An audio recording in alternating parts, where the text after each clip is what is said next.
नमस्कार। चलिए, आज एक ऐसी कहानी सुनते हैं जो हमें सिखाती है कि दुनिया में सबसे बड़ा सहारा वो होता है जो खामोशी से दिया जाए। ये कहानी है भगवान विष्णु के कूर्म अवतार की, उस मौन रक्षक की जिसने सृष्टि को बचाने के लिए सब कुछ चुपचाप सह लिया।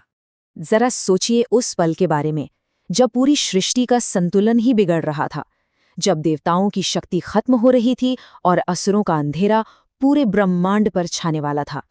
ऐसे गहरे संकट में आखिर उम्मीद की वो किरण कहाँ से आई? ये बात है बहुत बहुत समय पहले की, जब देवता अपनी सारी दिव्य शक्ति और अपना तेज खो बैठे थे। वे सब बहुत असहाय और चिंतित थे, क्योंकि पूरी सृष्टि का भविष्य ही दांव पर लगा था। और जब कोई रास्ता नहीं दिखा, तो वे सब अपनी आखिरी उम्मीद के पास पहुंचे, सृष्टि के पालक भगवान विष्णु की शरण में। तब सृष्टि के पालनहार भगवान विष्णु ने एक शांत मुस्कान के साथ एक अद्भुत रास्ता दिखाया। उन्होंने कहा, देवताओं, तुम्हें अमरता का अमृत पाना होगा और उसके लिए क्षीर सागर का मंथन करना होगा। और बस यहीं से शुरुआत हुई उस महान समुद्र मंथन की। लेकिन ये काम इतना बड़ा था कि देवता इसे अकेले तो कर ही नहीं सकते थे। तो हुआ कुछ ऐसा जो इतिहास में पहले कभी नहीं हुआ था। देवता और उनके सबसे बड़े दुश्मन असुर एक साथ आए, सिर्फ एक ही मकसद के लिए, अमरता का अमृत हासिल करना। तो तैयारी शुरू हुई। विशाल मंदार पर्वत को मथनी बनाया गया और नागों के राजा वासुकी खुद रस्सी बने। सोचिए, एक तरफ देवताओं की शक्ति, दूसरी तरफ असुरों का बल और बीच में था पूरी सृष्टि का भविष्य। मंथन शुरू हुआ, उसकी गूंज पूरे ब्रह्मांड में फैल गई। लेकिन तभी एक बहुत बड़ी मुश्किल आ गई। उस भारी भरकम मंदार पर्वत का कोई आधार, कोई फाउंडेशन ही नहीं था, और वो समुद्र में डगमगाने लगा। और देखते ही देखते वो विशाल पर्वत धीरे धीरे समुद्र की गहराइयों में समाने लगा।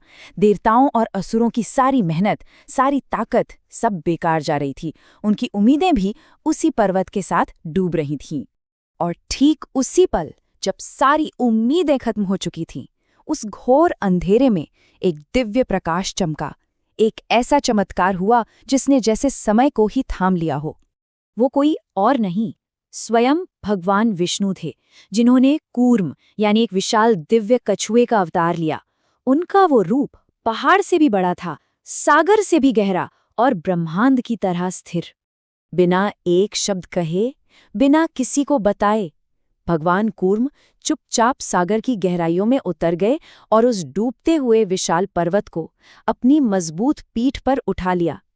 उन्होंने पूरे ब्रह्मांड को वो आधार दिया जिसकी उस वक्त सबसे ज्यादा जरूरत थी। जरा सोचिए उस मौन त्याग के बारे में।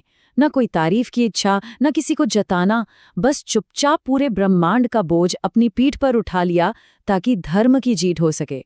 इससे बड़ा निस्वार्थ सेवा का उदाहरण और क्या हो सकता है।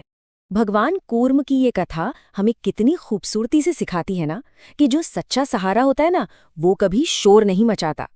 वो तो बस खामोशी से, बिना अपनी पहचान बताए, अपना कर्तव्य निभाता है।